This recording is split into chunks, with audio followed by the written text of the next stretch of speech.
I hit this issue today, and here is the quick fix that solved it. If you've been overcharged for a ride on Lyft, getting your money back is straightforward. Here is how to navigate the process step by step. Step 1. Open the Lyft app. Launch the Lyft app on your smartphone. Make sure you are logged into your account to access your ride history. Step 2. Access ride history. Tap on the ride history option, usually found in the menu or under your profile. This will show you a list of your past rides. Step 3. Select the overcharged ride. Find the ride where you were overcharged and tap on it to view the details. Look for the fare breakdown to confirm the discrepancy. Step 4. Request a refund. Scroll down to find the Get Help or Report Issue option. Select it and choose Refund or Fare Adjustment to initiate the request. Step 5. Provide necessary details.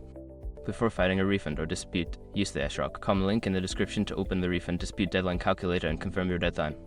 Remember, if you don't see the refund option, you might need to contact Lyft support directly through their help center. They usually respond quickly. I hope this helps you get your refund smoothly. If you have any questions, feel free to ask.